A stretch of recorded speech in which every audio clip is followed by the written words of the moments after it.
how serious is the China challenge to manufacturing in North America?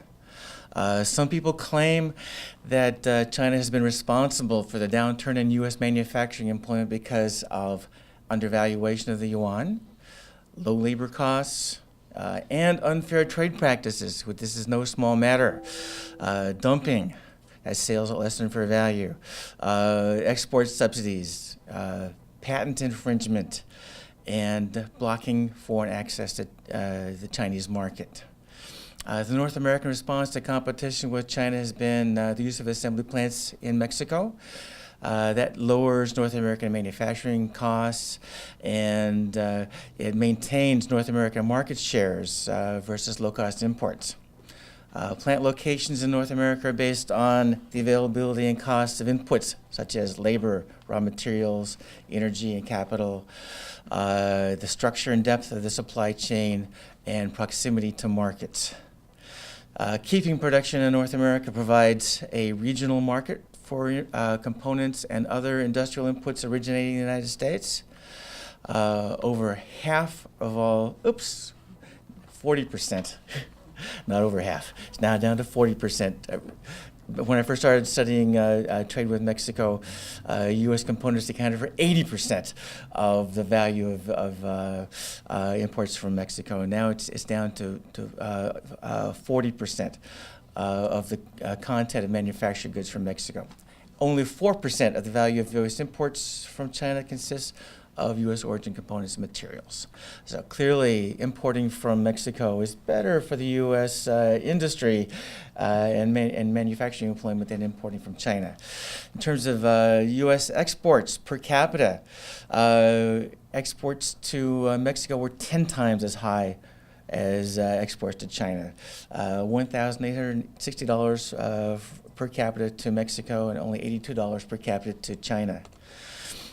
Let's see. I'm not going to go over the history of how the United States lost market share to Asia because that will take a lot of time. But I do want to tell you that this PowerPoint will be available to anyone who wants it. Either give me your business card or take a business card from me after this presentation, and you can go into Latin American economic history, which I love, but we don't have time for it here. Let's see. China challenge to Mexico. As companies in China improved their quality and diversified export portfolios and moved up the technology chain, some companies with operations in Mexico shifted production to China to supply markets in China and as well as to export back to North America. Other companies closed or downsized their North American operations because of competition with China. So how serious is the China challenge to manufacturing in North America? During 2000 to 2002, U.S. producers' shipments fell by 7.5%. 2.5 million manufacturing jobs were lost in the United States in this 2-year period. Mexico's maquiladora sector lost 288,000 jobs. Mexican economy was about 10% as large as the United States, so their job loss was about 10% of that in the United States. So was China to blame? Press reports about factories closing in both the United States and Mexico as production shifted to China often closed with predictions that of the demise of manufacturing in North America. So you will see, the colors don't show well. Well, the top line is China, rather Canada. That's blue. You see, this is imports from the NAFTA partners as well as China. You'll see that in 2003, that China surpassed Mexico in terms of exports to the U.S. market. China's share of U.S. imports increased from 8% to 15%, and Mexico's share slipped from 11% to 2%. So during this 2000 to 2005 period, which coincides with the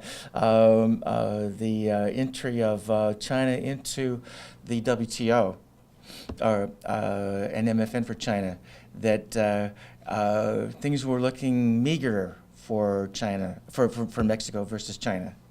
Well, what's happened since then? In 2005 to 2010, you'll see that China, in fact, surpassed Canada as a supplier to the U.S. market. This was in 2007. But however, in the last 4 years, 2010 to 2013, the shares have basically remained pretty close. So are we meeting the China challenge to manufacturing in North America? Let's see, 2005 to 2013, China's share increased, of share of U.S. Imports increased from 14.6% to 19.6%, while Mexico's share increased as well from 10.2% to 12.4%. So Mexico is actually maintaining a decent level. And these next slides show the shares of the ratio of imports from China and Mexico to total imports. You'll see that China is in blue and Mexico in red. It kind of looked tough in 2003 and on, but since 2005, Mexico has maintained its share of the U.S. market for imports. So, yes, Mexico is meeting the China challenge.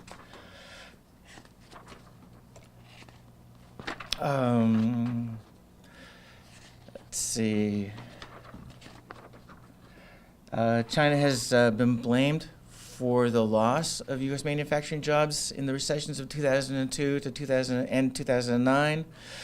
Several pieces of legislation were introduced in the U.S. Congress designed to mitigate the unfair competition with China. But was China really to blame? And let's just cut to the chase. In the top figure, you'll see the value of U.S. manufacturers' shipments. That's the top line. The bottom line, just a little above zero, the value of imports from China. So clearly, China was not to blame for the loss of U.S. manufacturing jobs. To some extent, yes, but the main cause was increased productivity by U.S. manufacturers. U.S. workers were producing more per capita. We didn't need as many U.S. workers. So we have to be careful where we attribute the causality to the loss of U.S. manufacturing jobs. The keys to the competitiveness of Mexican manufacturing. Proximity of the Mexican assembly plants to partner companies on the U.S. side of the border. Those U.S. partners supply the assembly plants with industrial inputs. They further process Mexican-made sub-assemblies, and they market final goods. I'm not going to talk about the history of manufacturing in Mexico, as much as I would love to. We just don't have time here, but you'll be able to see it when you get a copy of the PowerPoint. Leading U.S. imports from Mexico. You'll see that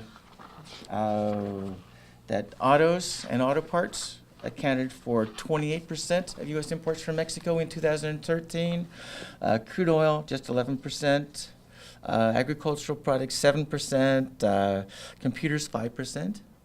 TVs and computer monitors, 5%. Leading imports from China, computers and parts and telecom equipment, which is predominantly cell phones, each accounted for 12% of imports from China.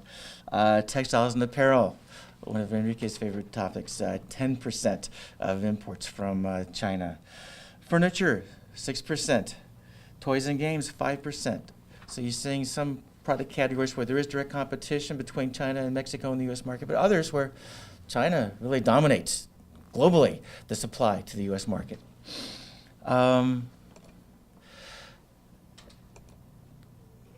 Let's take a look at the composition of imports of autos and parts from Mexico.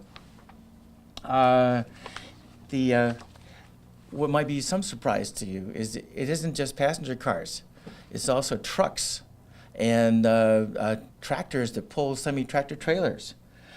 The value of U.S. imports from Mexico of passenger cars and SUVs and pickups was $20.4 billion. But for a combination of trucks and tractor trailers, that was $20.8 billion. Even more tractor trailers and trucks for hauling, transporting goods than there were passenger vehicles. And the value of auto parts, various types listed here, that was $35.5 billion. So Mexico, as Enrique well knows, is fully integrated into the U.S. Manufacturing of autos and parts. Let's see, leading imports of manufactured goods from Mexico. You might notice, well, in the what I think I can do is actually, in the next slides will give you better information on this. How does Mexico compete with China? Lower transportation costs, less time from manufacturers to market, easier communication and supervision of production, greater flexibility for changes in production, more transparent government regulations, and better protection of intellectual property rights. It is no small matter. Mexico is most competitive with China in products which have the following characteristics: a high ratio of weight to value, which means, for example, motor vehicles, large screen televisions, major household appliances. Another factor is where quality rather than price is important, such as medical goods, process control instruments, precision metalworking. And also products that are inputs for industries that require just-in-time delivery, customized production, frequent design changes, and protection of intellectual property. There are certain sectors for which both Mexico and China are important suppliers to the U.S. market. Computer equipment, for example. However, Mexico supplies laptops to the U.S. market. China doesn't. Mexico specializes in other types of computer equipment, disk drives. In the telecom sector, China supplies cell phones, while Mexico supplies switching gear. In television equipment, China supplies computer monitors, while Mexico supplies flat screen TVs. In household appliances, China supplies countertop appliances, while Mexico supplies major appliances for kitchen and laundry. So why do consumers think everything is made in China? You hear that all the time. Well, for analytical purposes, the United States International Trade Commission monitors trade in 250 product categories. In 25 of these categories, you'll see that China is in blue there. China supplied 65% of U.S. imports in these 25 categories, which are predominantly labor-intensive, such as apparel and leather goods, toys, games, lighting equipment. Mexico supplied only 9% of U.S. imports in this category. However, in the 225 other categories, which account for 88% of U.S. imports, imports from Mexico exceeded imports from China. So Mexico is competitive in those other 225 categories. So once again, meeting the China challenge. And this is this slide just shows some of the categories for which which China supplies over 2/3 of total U.S. imports to the U.S. market. As you can see, for the most part, they're labor-intensive articles. Let's take a look at some specific industries. You'll see that for computer equipment, China really dominates the supply to the U.S. market. Mexico is struggling. So if you're in the computer equipment sector, you're concerned about competition with China. You're trying to carve out niches where you can compete. Same thing for telephone equipment. Once again, this is mostly cell phones from China. But they are. It's kind of tough for Mexico to compete in the production of cell phones. Television equipment, however, Mexico is doing well in its competition with China. Once again, Mexico has the factors of competition to make it competitive in large screen TVs, and China dominates the supply of computer monitors. Refrigerators. This is an example of major household appliances. Well, Mexico has a clear advantage in refrigeration equipment. It's bulky. Transportation costs are important. With medical goods, Mexico is the clear leader here in competing with China because of short supply, rather short production runs, being close to the demand, the companies that design the products. Well, what's going to happen in the future for competition between Mexico and China in the U.S. market? Several factors are increasing costs of importing from China, including rising costs of the rising value of the yuan, rising labor costs in industrial coastal regions of China, rising costs of imported inputs used in assembly, the growth of demand by China's middle class, and increasing costs to ship finished goods to North America. What about the future of Mexico-China competition? Well, production of many of the labor-intensive goods for which China has been dominant in the supply to the U.S. market is moving to other suppliers in Asia, such as Vietnam, Cambodia, Indonesia. Some companies may shift some of their sourcing for higher value-added products from China to Mexico. We don't know. That story is not, the book is still open in that story. We're still researching that. Don't hold your breath. It'd be nice if it happens.